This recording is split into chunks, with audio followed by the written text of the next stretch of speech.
વિદ્યાર્થી મિત્રો, મારી યુટ્યુબ ચેનલમાં તમારું હાર્દિક સ્વાગત છે।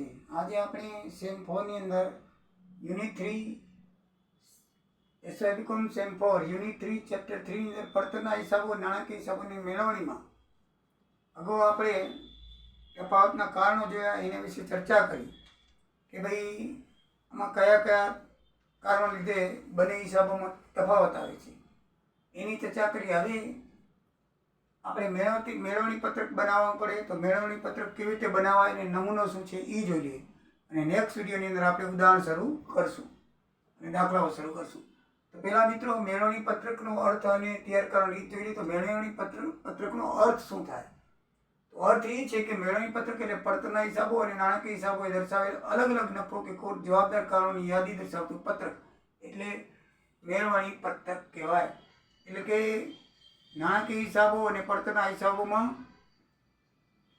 જે દર્શાવેલ છે એમાં અલગ અલગ નફો કે ખોટ દર્શાવેલા છે, તો એના જવાબદાર કારણોની શોધી અને એની યાદી બનાવતું એક પત્રક, જવાબદાર કારણો શોધવાના અને એ પ્રમાણે ઉમેરવાના અને બાદ કરવાના, તો એની યાદી દર્શાવતું પત્રક એટલે શું કહેવાય? મેળવણી પત્રક કહેવાય। હવે એને તૈયાર કઈ રીતે કરાય?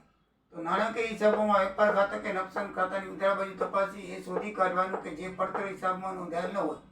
મિત્રો મેળવણી પત્રક છે એ કાં તો નાણાકીય હિસાબોના મુજબ ચોખ્ખો નફો થાય। જો દાખલામાં નફા નુકસાન ખાતું આપેલું હોય તો પડતરના હિસાબો મુજબ ચોખ્ખો નફો કરી નાખવાનો, બરાબર છે।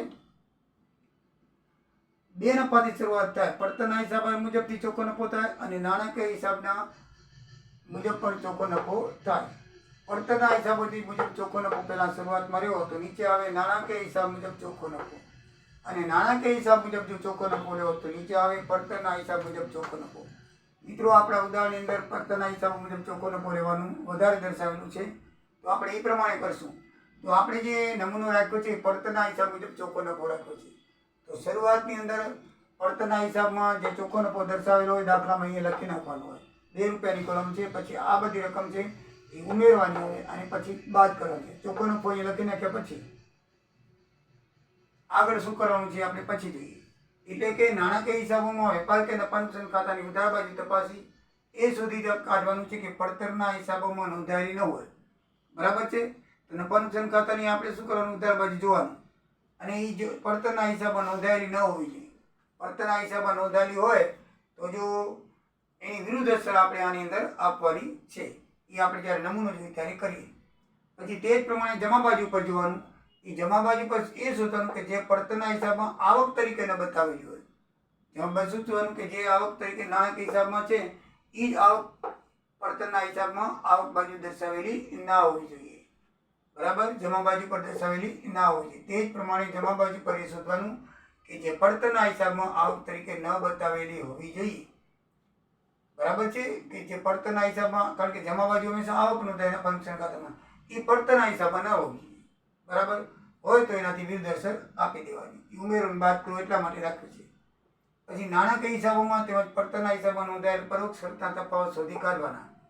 નાણાકીય હિસાબો હોય અને પડતરના હિસાબમાં કયા કયા પરોક્ષ ખર્ચ આપણે જોઈ છે, પ્રત્યક્ષ ને પરોક્ષ ખર્ચની યાદી જોઈ છે, તો એનો તફાવત જે હોય એ આપણે શું કરવાનું? શોધી કાઢવાનું, એ બાદ કરવાનો કે ઉમેરવાનો એ આપણે પત્રકમાં જોઈ લઈશું। જો પરોક્ષ ખર્ચ ઉપર ધ્યાન દેવાનું, પ્રત્યક્ષ ખર્ચ તો બેમાં સેમ હશે, બરાબર છે। પ્રત્યક્ષ ખર્ચ બેમાં સેમ હશે, પણ પરોક્ષ ખર્ચ બંનેમાં અલગ અલગ હશે। છેવટના સ્ટોકનું મૂલ્યાંકન અલગ અલગ પદ્ધતિ કરેલો હોય તો તફાવત શોધી કાઢવો બંનેમાં। નાણાકીય હિસાબમાં અને પડતરના હિસાબમાં જો છેવટનો સ્ટોકનું મૂલ્યાંકન અલગ અલગ પદ્ધતિ કરવાનું હોય તો અહીંયા આપણે લખવાનું છે ઓછી ગણેલ કિંમત પડતરના હિસાબ મુજબ અને છેવટના સ્ટોકના નાણાકીય હિસાબ મુજબનો તફાવત, તો એ તફાવત છેલ્લે અહીંયા લખી નાખવાનો। એટલે કે છેવટના સ્ટોકનું મૂલ્યાંકન અલગ અલગ રીતે હોય બંનેમાં, તો બંનેનો તફાવત જે આવે એ તે અહીંયા કની અંદર લખી નાખવાનું છે। સામે પક્ષે નફાની જે સ્થિતિ હોય તે મુજબ આપણા પક્ષે કરો। સામે પક્ષે નફાની જે સ્થિતિ હોય નફાની એ જ મુજબ આપણે પક્ષે કરવાની હોય છે, બરાબર છે। એ બરાબર ધ્યાનમાં રાખવાનું। એટલે કે દાખલા તરીકે હિસાબના પડતરમાં જો ખર્ચ તમને 10,000 હોય અને નાણાકીય હિસાબમાં 9,000 હોય તો તફાવત કેટલો આવે? 1,000। એટલે આપણા તો પડતરના હિસાબમાં નફો ઓછો થાય, કારણ કે પડતરના હિસાબમાં 1000 વધારે છે, બરાબર છે.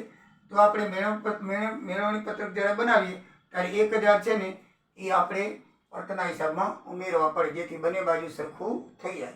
આપણે જ્યારે દાખલો ગણશું ને ત્યારે તમને વધારે સમજણ પડશે. સામે પક્ષે નફાની જે સ્થિતિ હોય તે મુજબ આપણે પક્ષે કરો, બરાબર ને.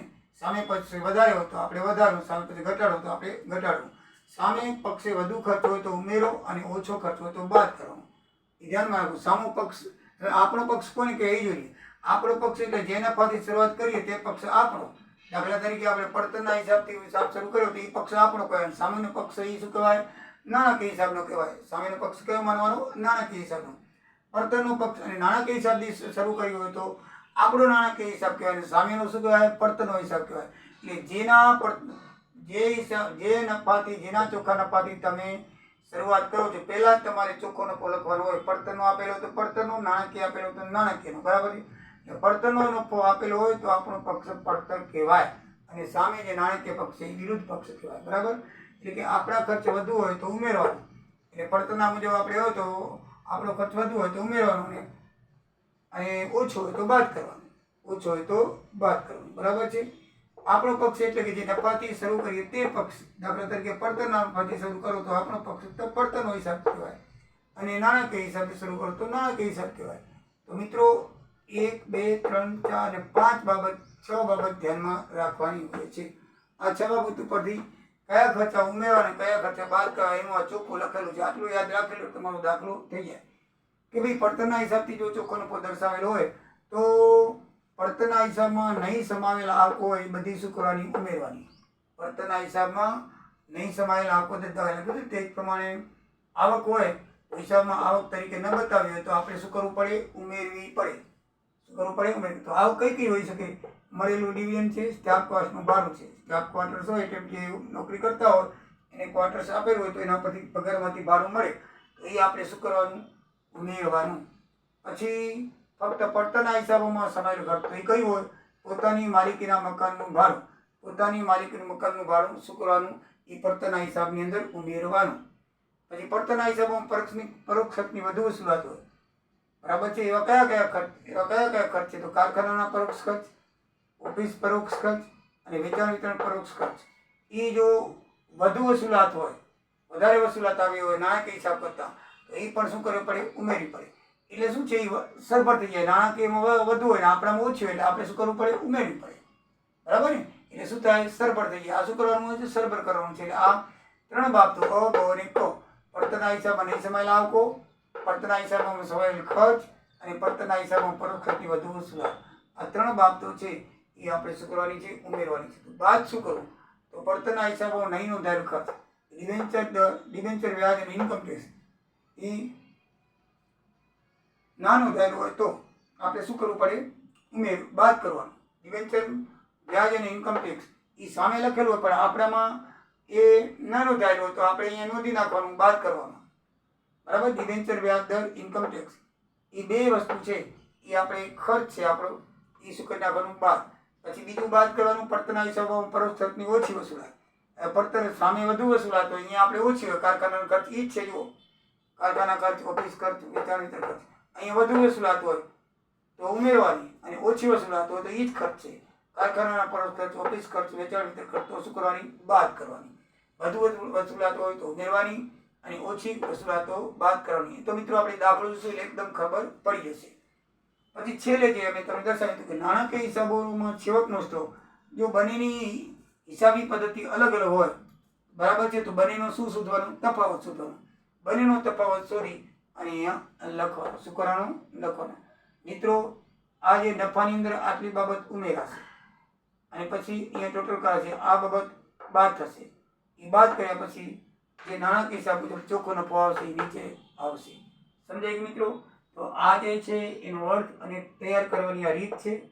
અને આ રીત તમે યાદ ન રાખો તો ફક્ત તમારે કયા ખર્ચા ઉમેરાય છે અને કયા ખર્ચા બાદ થાય છે એ તમારે યાદ રાખવાનું છે આ માળખા મુજબ. પછી તમને દાખલો આવશે એટલે તમને સમજાવી દઈશ. એ કહેવાનો મતલબ એ છે કે જે આપણે ઓછું ઉધારેલું છે, એ બાજુ ઓછું છે તો આ બાજુ આપણે ઉમેરવાનું, બાજુ વધુ છે તો આ બાજુ બાદ કરવાનું. એટલે બંને શું થઈ જાય? સરભર થઈ જાય. એ નિયમ યાદ રાખવાનો. ઓછું હોય તો ઉમેરો, વધુ હોય તો બાદ કરો. આ નિયમ તમે યાદ રાખશો, દાખલા એકદમ ઇઝી ને સરળ પડશે. નેક્સ્ટ પીરિયડની અંદર આપણે આના દાખલા જોઈશું. મિત્રો સબસ્ક્રાઈબ કરજો વિડીયોને, તમારા મિત્રોને ફોરવર્ડ કરજો અને ધ્યાનથી મહેનત કરજો એ તમને વિનંતી. જય દ્વારિકાધીશ, જય સિયારામ.